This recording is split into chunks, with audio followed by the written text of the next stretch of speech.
Cette fois, la guerre est finie. Le Japon vient de capituler à bord du Missouri. Et les armes de la paix suivent désormais la paix des armes. D'abord la justice. Quel traitement appliquer aux criminels de guerre? Ensuite la diplomatie. Quelles mesures immédiates appliquer aux vaincus? Déjà De Gaulle demande que la Rhénanie soit détachée de l'Allemagne, la Ruhr internationalisée, qu'il n'y ait pas d'administration centrale à Berlin. Qui plaiderait à cette date pour la réconciliation franco-allemande?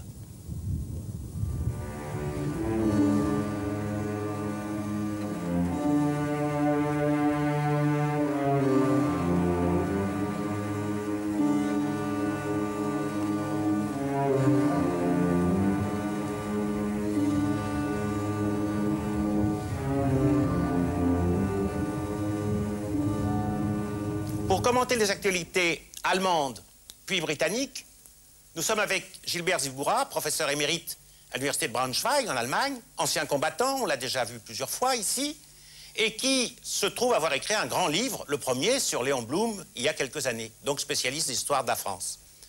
Mais en plus, comme témoin, vous allez nous dire, vous avez été un des premiers chantres de la réconciliation franco-allemande. C'est exact.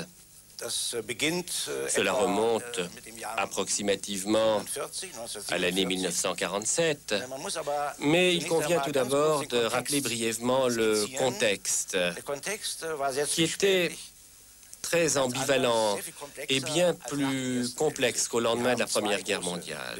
Il y a deux grands mouvements, ou disons un mouvement un peu plus important que l'autre dans l'optique des Français. Et la politique officielle à l'égard de l'Allemagne était de 1945 à 1947 une politique dure. Et la politique dans la zone d'occupation française était perçue par beaucoup d'Allemands à l'époque comme beaucoup plus dure que la politique anglaise ou américaine dans leur zone d'occupation. Donc, voilà l'un des éléments du contexte à rappeler. Mais, d'entrée de jeu, du côté français, là, c'était vraiment les Français qui étaient les plus actifs. Ce sont les Français qui ont imaginé les premiers l'idée de la réconciliation entre l'Allemagne et la France. Ces premières idées apparaissent dans la résistance française. Je voudrais simplement citer Freinet, Combat, où, d'entrée de jeu, on a dit qu'au lendemain de la guerre, et contrairement à ce qui s'était passé après la Première Guerre mondiale, il convient d'essayer de façon très systématique de nous rapprocher des Allemands. En 1945, Joseph Rovan publie un célèbre article dans la revue Esprit, L'Allemagne de nos mérites. C'était un élément qui a permis de dire à ce moment-là qu'il fallait jeter les bases d'un rapprochement, d'une entente, et par chance, dans la zone d'occupation française, au gouvernement militaire français à Baden-Baden, il y avait dans la division culturelle des personnalités qui ont pris cela immédiatement en main. Il y a un homme qu'il faut absolument citer et qui force le respect, Jean Moreau, qui a commencé à organiser les premières rencontres de jeunes et d'étudiants franco-allemands. J'ai pris part à l'une de ces rencontres en 1947 sur le lac de Constance à Überlingen. C'est une célèbre rencontre qui a jeté les bases de mon travail futur. Eh bien, on va évoquer cette période à son départ, puisque nous sommes pour l'instant en octobre 1945. Et nous allons voir des actualités allemandes qui parlent du procès de Pétain et d'autres faits que vous allez commenter.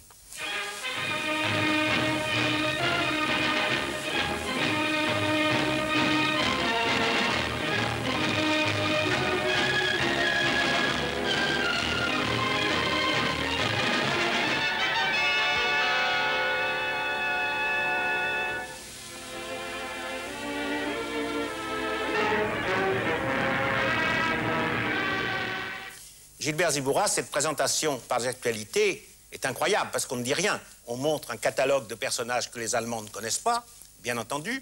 Le mot d'Allemagne n'est même pas prononcé, ni les causes du procès, la répression, la collaboration. C'est assez extraordinaire. Comment, si vous vous en souvenez, à l'époque, vous avez eu connaissance de ce procès Pétain? Non, je ne m'en souviens absolument pas. Je n'ai aucun souvenir de ces images. Et je ne crois pas qu'à l'époque, les Allemands se soient beaucoup intéressés à ce qui se passait en France. En tout cas, ils ne s'intéressaient pas beaucoup à tout ce qui concernait la collaboration et ou la résistance. Les deux choses étaient des expériences réelles, concrètes. Chacun avait eu des contacts, positifs ou négatifs. Mais en septembre 1945, ce procès est presque passé inaperçu en Allemagne. Le débat qui, très progressivement, a commencé en France sur l'interprétation, l'appréciation du régime de Vichy, sur l'appréciation du rôle de Pétain, sur le rôle de Laval. Et Marc Ferraud, vous êtes beaucoup intéressé à cette question.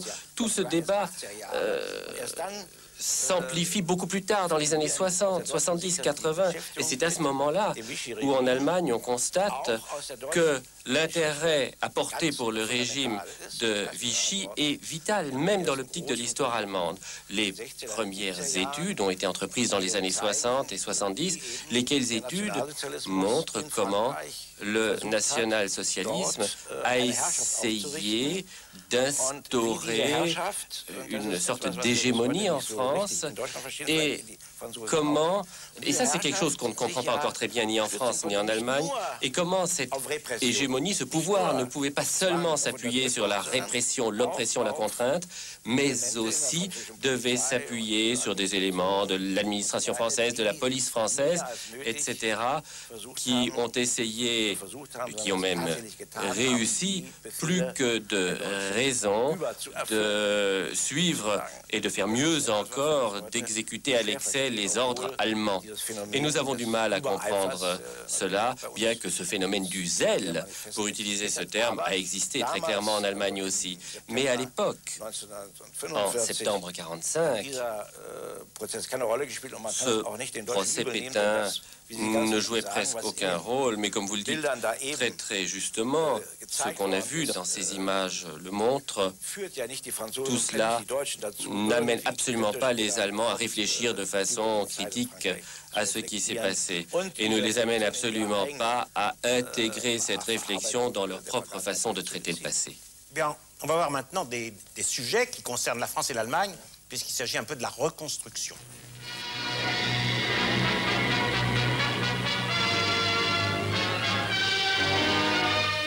Amerikanische Heeresingenieure leiten die Räumung des Rheins von Hindernissen, den Strom so bald wie möglich wieder schiffbar zu machen.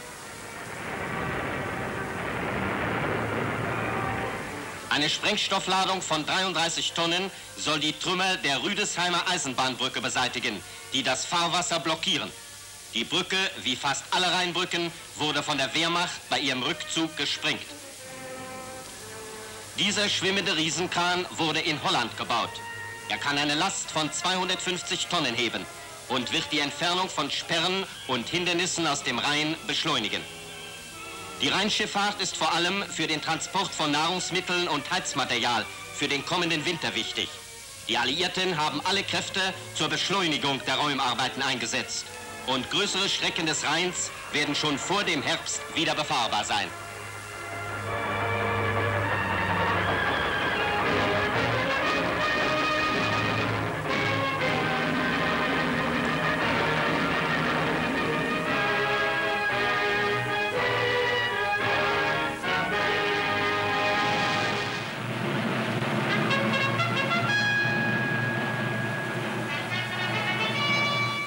In London wurden Besprechungen abgeschlossen, die darauf hinzielen, die Hauptkriegsverbrecher so bald wie möglich vor Gericht zu stellen. Die Bildung eines internationalen Militärtribunals zur Aburteilung der Kriegsverbrecher wurde beschlossen. Das Übereinkommen wird von den Vertretern Großbritanniens, Amerikas, Russland und Frankreichs unterzeichnet. Frankreich ist durch Robert Falcot vertreten.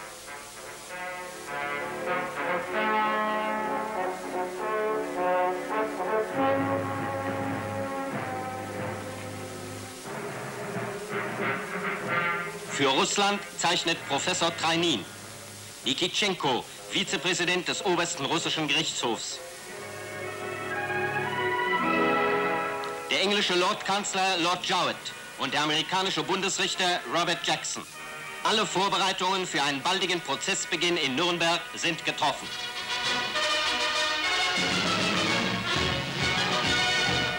Im Zeichenbüro der englischen Flugzeugwerke, die den berühmten Bristol Beaufighter herstellten, wurde das Modell für das größte Verkehrsflugzeug entworfen, das jemals in Großbritannien gebaut worden ist, die Brabazon.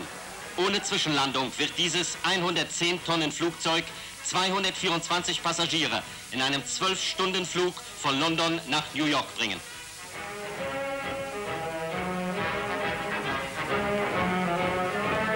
Gleichzeitig wird an der Herstellung des neuesten Helikopterflugzeuges, des Heli-Taxis, gearbeitet. Es wird auf Häuserdächern landen und als Flugdroschke die Fahrgäste der Brabazon nach dem Flugplatz bringen.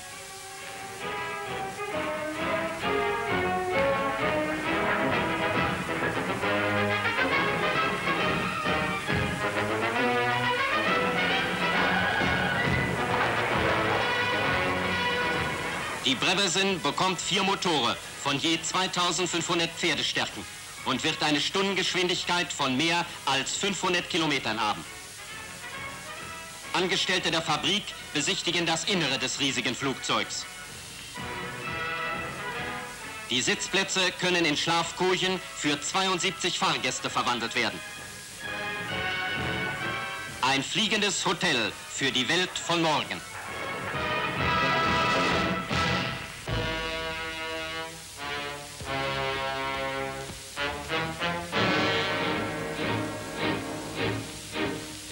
Immer mehr Wehrmachtsangehörige verlassen Norwegen, um am Wiederaufbau in Deutschland tatkräftig mitzuhelfen. Diese Gruppe von 1500 umfasst Landarbeiter und technische Spezialisten. Nach der Landung in Lübeck werden sie auf den Feldern und in den Industrien zu lebensnotwendigen Arbeiten eingesetzt werden. Sie kehren zu ihren Friedensberufen zurück und dienen so am besten dem Wohl der Allgemeinheit.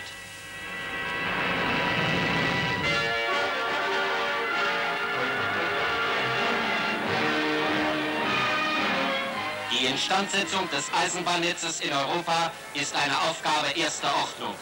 Die Versorgung der Bevölkerung mit Heizmaterial und Lebensmitteln hängt großenteils von den Transportmöglichkeiten ab.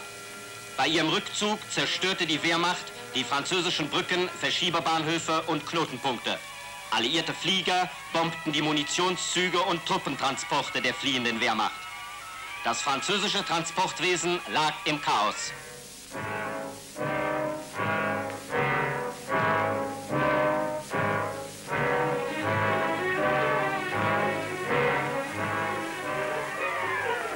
Doch sofort nach der Befreiung Frankreichs begannen die Franzosen, ihr Bahnnetz instand zu setzen. An Verschieberbahnhöfen, Rangierstellen, Eisenbahnbrücken, Brücken über die Seine, über die Loire, über die Somme und Marne, überall wird heute schnell und gründlich gearbeitet, vielfach mit Hilfe alliierter Soldaten.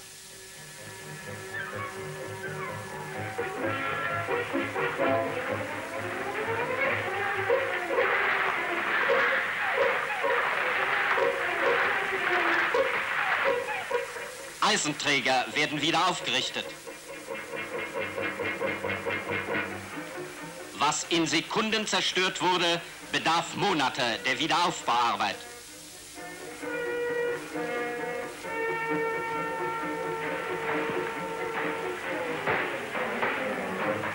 An den Lokomotiven werden beschädigte Maschinenteile ausgewechselt.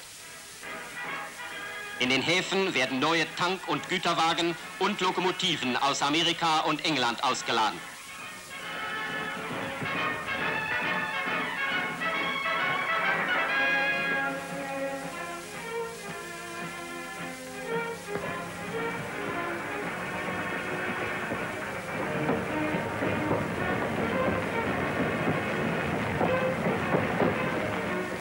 Alliierte Arbeitsgruppen fahren überall hin, wo wichtige Arbeit zu tun ist. Kilometer um Kilometer zerstörten Geleises wird wieder in Ordnung gebracht.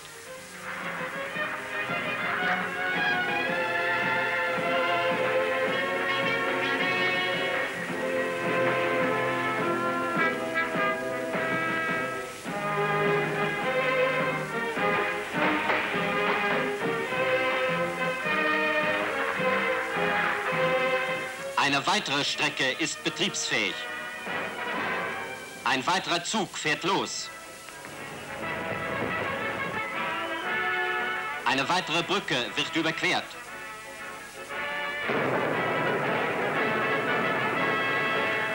Dies ist die 1000. Lokomotive, die allein England innerhalb eines Jahres den französischen Eisenbahnen sandte. Überall in Frankreich beginnen wieder die Eisenbahnen zu rollen.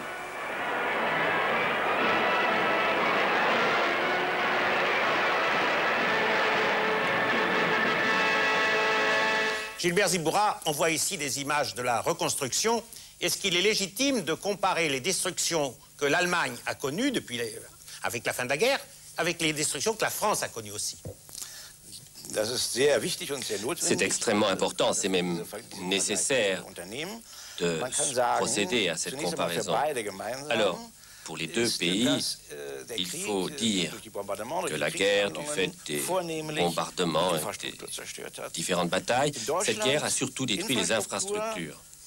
En Allemagne, ce sont les voies de communication, toutes sortes d'infrastructures, mais surtout du fait des bombardements sur de larges surfaces, ce sont les zones résidentielles qui ont été beaucoup détruites en Allemagne. Mais en Allemagne, l'infrastructure industrielle, les usines, les centres de production n'ont été détruits que très partiellement. Les historiens de l'économie nous ont appris que de larges pans de l'appareil productif allemand, qui était extrêmement moderne, a survécu et sert maintenant de base pour la reconstruction. En France, en revanche, nous avons certes une grande destruction de l'industrie en France, surtout de l'industrie lourde dans le nord de la France, mais aussi destruction de l'infrastructure. En France, on comptait avant la guerre 17 000 locomotives. Et après la guerre, on n'en compte plus que 3 000 à peine. Pourquoi ces images sont très instructives et montrent que la première chose à faire, c'était de reconstruire les locomotives, de reconstruire les voies ferrées. Et là, la comparaison est de nouveau possible parce que là, les choses étaient tout à fait semblables en France et en Allemagne. Mais en France, les choses se sont faites plus vite, car la France connaissait dans ce domaine une meilleure position de départ.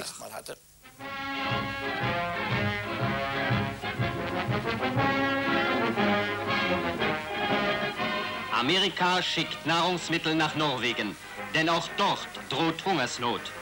Krieg und deutsche Besetzung haben die Vorräte erschöpft, das Wirtschaftssystem zerstört, die Planung lahmgelegt. Es fehlt an allem.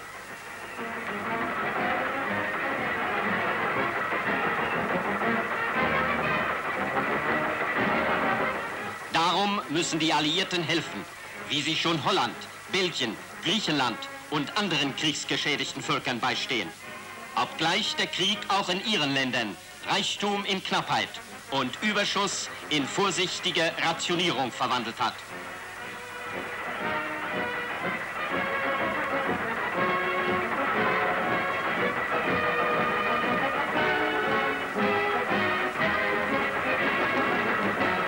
Zucker und Kaffee bilden die erste Sendung.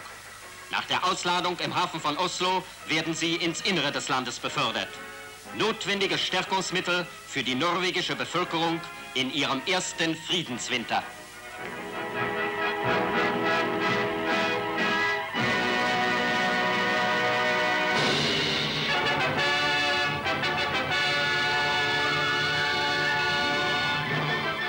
Der 34. Geburtstag Prinz Bernhards wurde wie ein Nationalfeiertag im befreiten Holland gefeiert.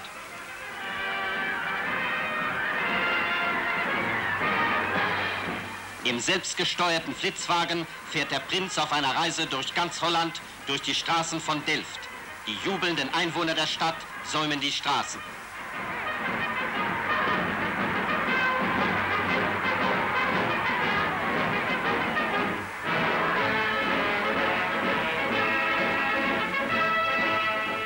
Prinz Bernhard nimmt eine Parade holländischer Truppen ab und inspiziert die Ehrenwache.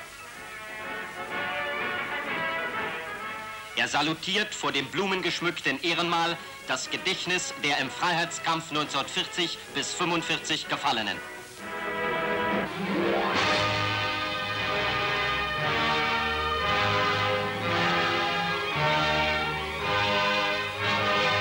Holz ist wichtig für den Wiederaufbau.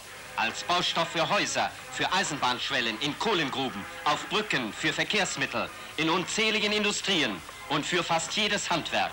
Holz ist wichtig.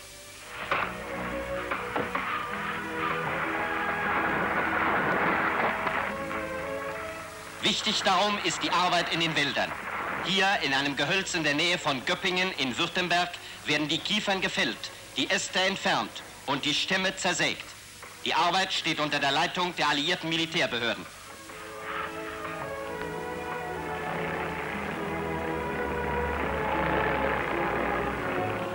Rund ein Viertel Deutschlands ist mit Forsten und Holzungen bedeckt.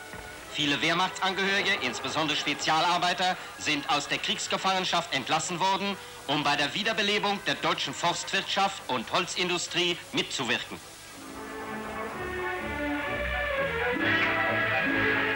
Solide und praktische Holzverarbeitung war von jeher eine Spezialität der deutschen Industrie.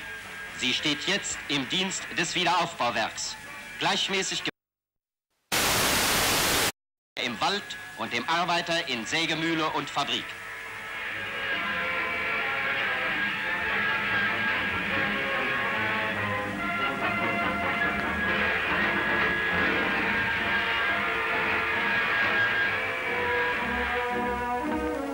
Hinter dem Sägewerk werden die Bretter zum Trocknen und späteren Abtransport aufgeschichtet.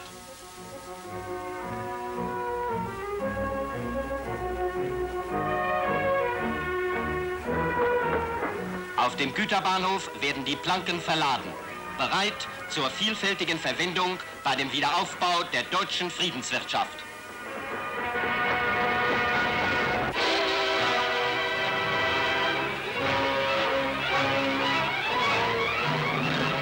Selbstmordflieger, eingeschlossen in einem voll aufgebombten Flugzeug.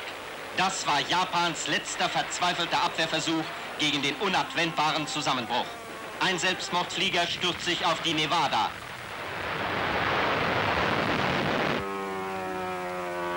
Feuer wütet im Schiffsrumpf und wird von der Besatzung gelöscht.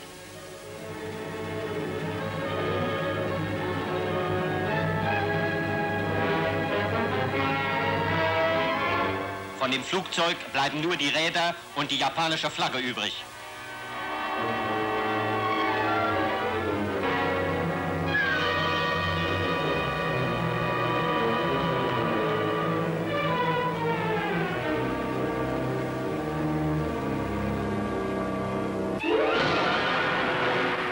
Ein Selbstmordflieger greift den Träger Ticonderoga in den Gewässern von Formosa an, wird abgeschossen und stürzt ins Meer.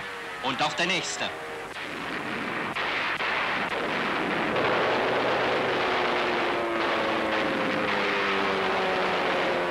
Immer wieder kommen die Angreifer. Einer von ihnen prallt auf die Ticonderoga auf.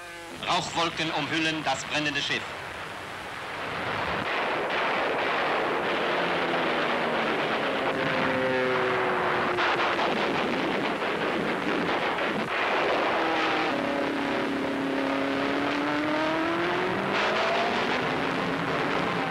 Der Angriff wird auch auf der Ticonderoga selbst mittels Filmkamera aufgenommen.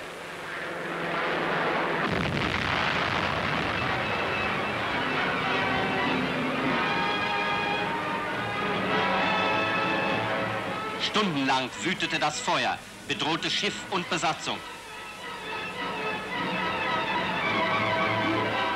Schließlich werden die Flammen gelöscht, die Schäden repariert. Beschädigte Trägerflugzeuge werden über Bord geworfen. Bald danach stand die Ticonderoga wieder in vollem Einsatz. Trotz vereinzelter Erfolge erwies sich das abenteuerliche Menschenopfer der Selbstmordflieger als unwirksam und sinnlos. Eine letzte Verzweiflungstat am Vorabend der japanischen Kapitulation.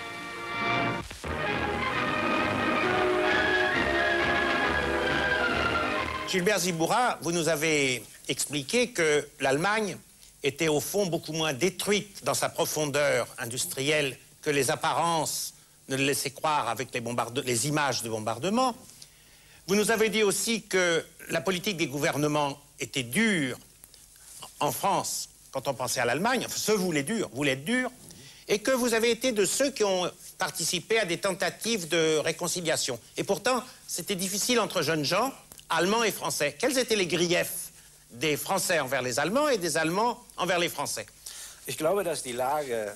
Je crois que la situation dans cette rencontre d'étudiants franco-allemandes était très caractéristique de la situation générale des relations franco-allemandes à l'été 1947. Lors de cette rencontre, au fond, on a traité de deux grandes questions. Premièrement, l'expérience historique, les idées préconçues, les préjugés historiques, cette fameuse hostilité héréditaire. Et au fil des siècles et des décennies, c'est un sujet qui revenait sans cesse lors des conflits franco-allemands. On a porté son regard sur le passé. Deuxième grande question, l'expérience personnelle de chacun. Dans les deux délégations, il y avait beaucoup de gens qui étaient d'anciens prisonniers français et d'anciens prisonniers allemands, toujours dans l'autre pays. Et on a donc mis sur la table des témoignages très durs, très difficiles. Et on a essayé de voir s'il n'y avait pas aussi des expériences un peu plus positives lors de la détention. Mais l'impression dominante était que cette situation avait été extrêmement difficile. Et puis, les Français ont ajouté leur expérience de résistants avec des griefs très importants contre les Allemands, Oradour-sur-Glane et d'autres événements de cet ordre. Et là, naturellement, sur ce plan, nous n'étions pas en mesure de réagir en quoi que ce soit. Nous ne pouvions évidemment pas nous défendre. Tout ce que nous avons essayé de faire, c'est d'assumer autant que cela était possible. Au total, ce débat était absolument indispensable pour passer ensuite à l'étape suivante, qui consistait à laisser le passé où il était pour se consacrer au présent et à l'avenir. Cela a été pour nous tout à fait essentiel pour pouvoir progresser.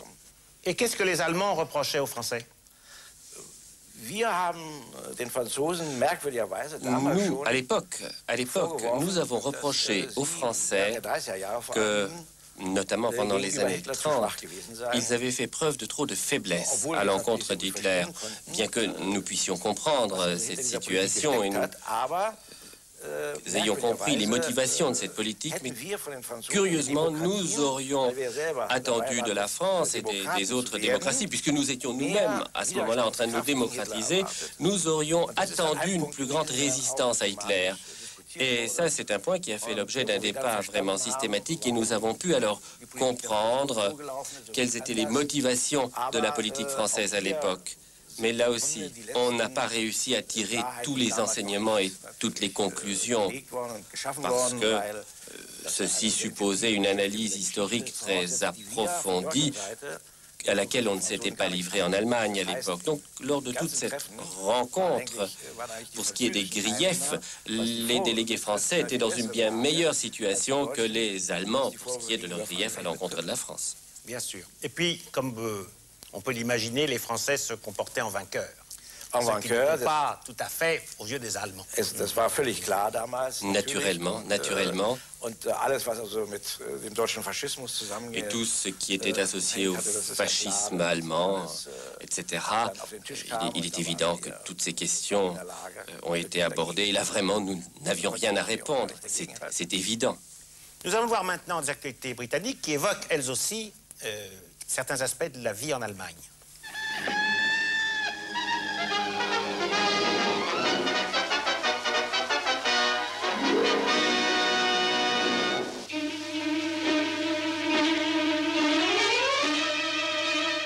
The last part goes into the last Spitfire.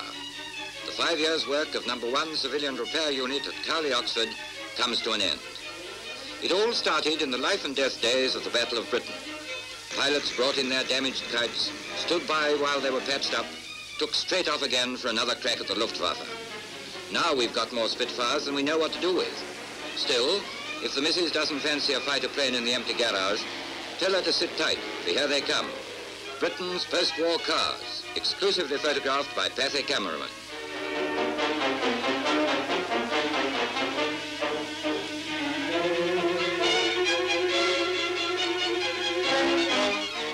I could do with one of those to brighten up the paint on my front door.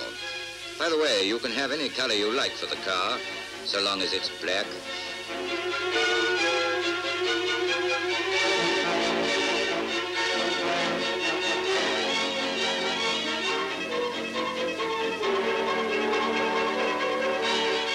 Well, there don't seem to be any parts left over.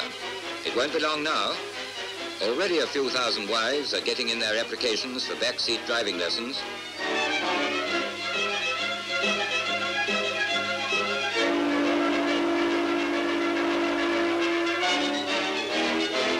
At last, they've emptied all those NFS water tanks. A tiring job. Oh, sorry.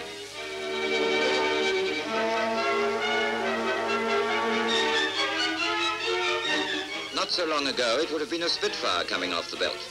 Before the war, this plant could turn out a car a minute, that's 60 an hour.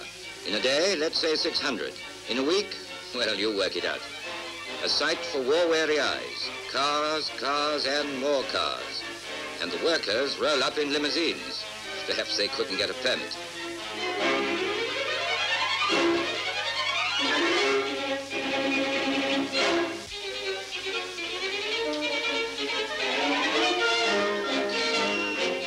It's your new post-war runabout, or it will be when it comes off the active service list. Little brother to the Jeep. It's made to fit all sizes, one of the few things on wheels that'll take you anywhere and not be in the way when you get there. Paratroops used the mighty Atom bike all the way from Normandy to Berlin. It can top 35 miles an hour and does 200 miles to the gallon. So far as we know, it can't go upstairs, at least not yet.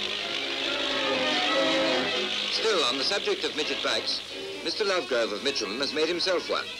The garaging problem doesn't trouble him, for the motor scooter takes up less room than a push bike.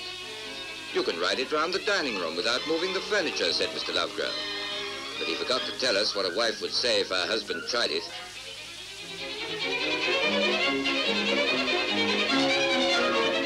Off to work the post-war way.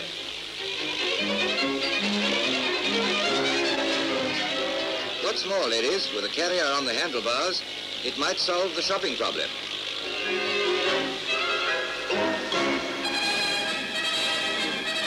Madame Chiang Kai-shek, wife of China's Generalissimo, rounds off her prolonged visit to America with a call on President Harry Truman at the White House.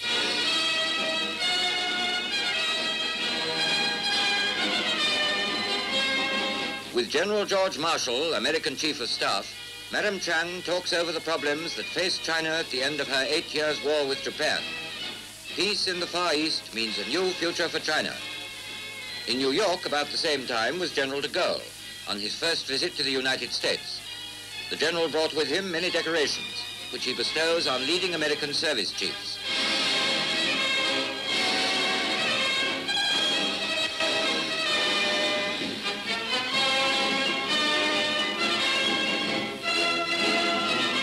Returning the compliment, President Truman decorates France's leader with the Order of Merit. New York gives a nice quiet welcome to the distinguished visitor. La joie qu'exprime de Gaulle d'être ainsi accueilli aux États-Unis est une joie tout à fait sincère. Les entretiens avec Truman ont été relativement bons, même s'il y a un désaccord sur la politique amenée à l'égard de l'Allemagne, puisque les Américains ne comprennent pas que de Gaulle veuille une politique de fermeté, mais il a obtenu au moins ceci, que le charbon de la Sarre pourra être utilisé par la France et que les Américains n'interviendront pas en Indochine. C'est toujours ça de prix. At the City Hall, General de Gaulle meets New York's celebrated mayor, Fiorello LaGuardia, to whom he presents the Legion of Honor.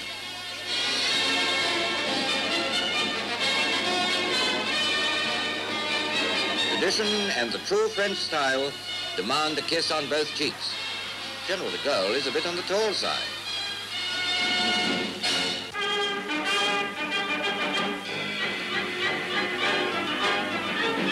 Half 500,000 people hurried on the Knavesmire course at York for the St. Leger. Peacetime racing has come back with a bang. It was the biggest crowd that York Racecourse has ever seen. Sardines would have felt a bit hemmed in most of the time.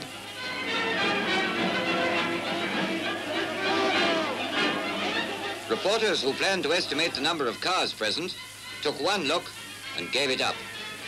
You can get an idea what things were like from the fact that 10 minutes after the second race, Tattersall's 30 shillings enclosure was so packed that loudspeakers advised queuing punters to move down to cheaper spots.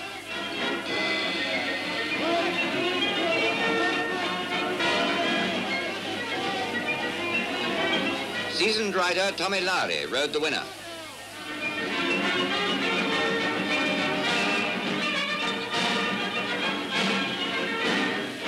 There was a small field, only 10 runners. And after Dante was withdrawn, experts reckoned it would be anybody's race. Trained by Dick Ferryman and owned by squadron leader Joel, blinkered Chamoiseur, number 4, started at odds of 11 to 2.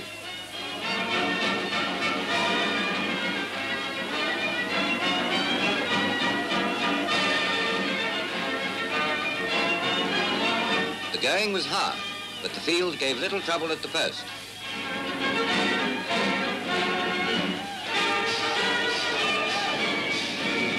They got away on level terms.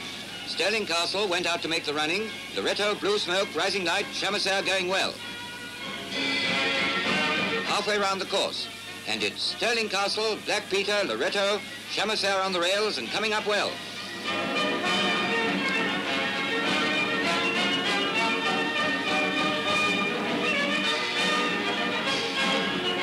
Half a mile to go. Black Peter begins to falter and Blue Smoke falls behind. Chamoiseur on the outside makes his winning bid.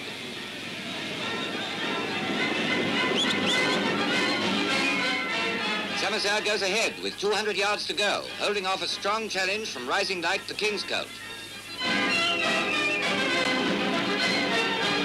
It's Chamoiseur, Rising Light with Stirling Castle third. A win by 2 lengths.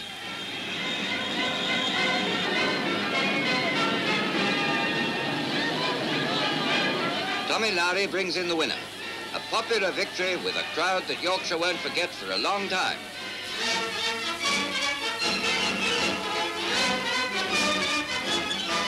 Britain's new jet-propelled Vampire. Still on the secret list, all we're allowed to say about it is that it exceeds 500 miles an hour in level flight. Test pilot Geoffrey de Havilland puts it through its paces. Confidently claimed to be the world's fastest aircraft, the Vampire interceptor fighter staggered Londoners when it took part in the Thanksgiving Day fly-past over Hyde Park. They were amazed, and with this performance, no wonder.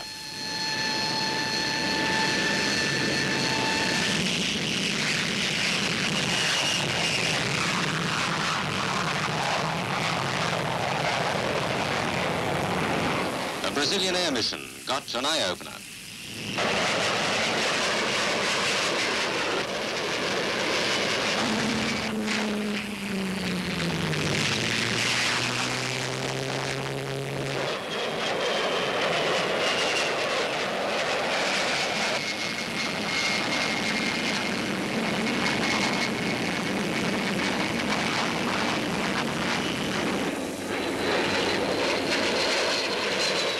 Only a few inches bigger than the Spitfire, the Vampire can be pressurized to fly 50,000 feet up. The ace of British fighter aircraft.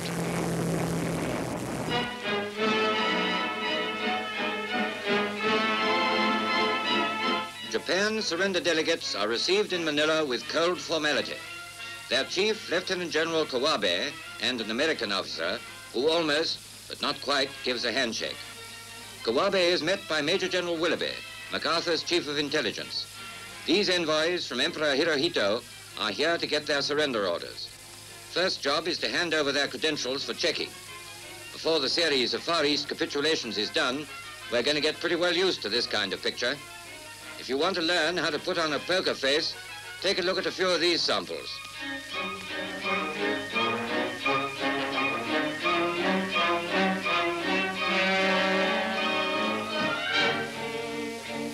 First pictures of Act 2 of the surrender drama. Scene, Rangoon, chief characters, representatives of the Allied Supreme Command, and an unhappy-looking bunch of sons of heaven. Field Marshal Count Terauchi, Jap Supreme Commander in Burma, sends his Chief of Staff, General Numata, and Rear Admiral Shudo to lead the surrender envoys. The capitulation ceremony took place at Rangoon's Government House, a dress rehearsal for the final SEAC surrender at Singapore.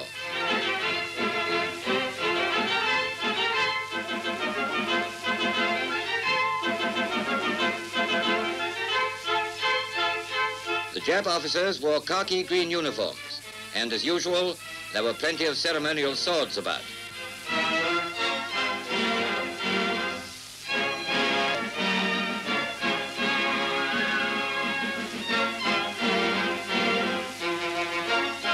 Heading the British official delegates was General Boy Browning, Deputy Supreme Commander to Lord Louis Mountbatten. General Browning did the talking, and the Japanese trio listened. The documents will be placed before the Chief of Staff to His Excellency Count Terauchi, and I shall sign them when they are returned. General Numata signed the instrument of surrender in Japanese script. 7 minutes of tense drama.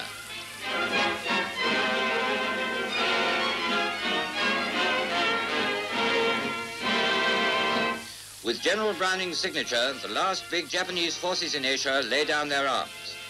The long fight that began at Pearl Harbor ends in total Allied victory.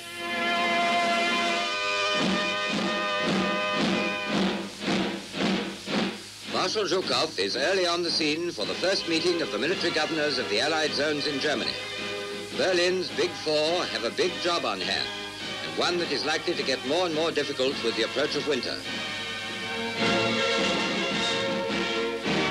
General Ike, Freeman of London, represents the United States.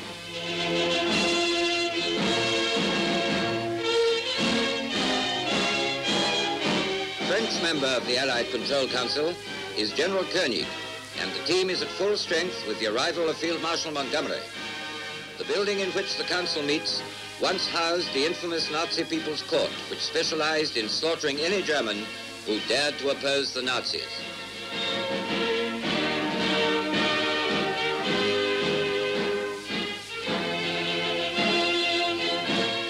An American Guard of Honor puts over the customary military ceremonial, and the flags are hoisted in front of the building. The Berlin Control Commission is a living example of inter-allied cooperation. 4 men on a tough assignment. Ces dernières images sur Berlin montrent qu'il n'y aura pas d'administration centralisée, donc ça implique peut-être pas d'Allemagne unifiée, ce qui fait plaisir à la France, aux Français, à cette date. On a vu aussi qu'il est question de rendre la justice et de monter les tribunaux qui vont, en quelque sorte, juger des criminels de guerre. Alors, en Allemagne, quel est l'impact de cette idée d'un tribunal de Nuremberg? En tout état de cause, ce tribunal international de Nuremberg a eu un effet considérable sur l'opinion publique, sur la nécessité de s'intéresser à sa propre histoire. En effet, au fil du procès, on a rappelé les pires atrocités, les pires crimes commis par le régime nazi. Cela dit, ce tribunal était à plus d'un titre une institution ambiguë. D'un côté, on a monté en exemple l'histoire allemande, mais d'un autre côté, c'était les Américains, les Alliés, qui étaient les juges, les magistrats. Donc, les vainqueurs jugeaient l'Allemagne, jugeaient les criminels de guerre allemands. D'ailleurs, c'était normal, parce que les Allemands n'auraient pas pu juger leurs criminels de guerre. Donc, d'un côté, on a montré aux Allemands ce qui s'est passé, mais d'un autre côté, on ne les a pas laissés juger leurs propres criminels. Ce qui fait qu'au lendemain du procès, il y a eu un énorme refoulement de l'histoire du passé allemand. vers la fin des années 40, dans les années 50, il n'y a pratiquement jamais eu un débat sérieux sur ce passé allemand. On a considéré que le procès de Nuremberg réglait définitivement les comptes de l'histoire. Au fond, le procès de Nuremberg a eu pour effet de débarrasser les Allemands de leur culpabilité. C'est cela. Bien sûr, ce n'était pas une... On ne pouvait pas parler d'absolution et on a longtemps discuté de la faute, de la culpabilité du peuple allemand. Mais la façon, l'intensité de cette manifestation pendant le procès a disparu par la suite. Et ce n'est que beaucoup plus tard, peut-être à partir des années 68, qu'on s'est de nouveau intéressé très sérieusement au passé de l'Allemagne. Et d'ailleurs, ce processus n'est pas encore parvenu à son terme en Allemagne, loin de là. Malgré les innombrables commémorations sur le cinquantenaire de la fin de la guerre, la plupart des magistrats de la Cour nationale et ces magistrats marins qui ont encore condamné à mort des soldats allemands jusqu'au dernier jour, aucun d'entre eux n'a été traduit jusqu'à présent devant un tribunal allemand. Et ce sont des choses qu'il faut dire aujourd'hui et qui nous montrent bien que se passait quelque chose que nous n'avons pas encore réglé. Merci Gilbert Ziboura pour ce courageux témoignage. La semaine prochaine, à Histoire parallèle, nous verrons des actualités soviétiques et britanniques.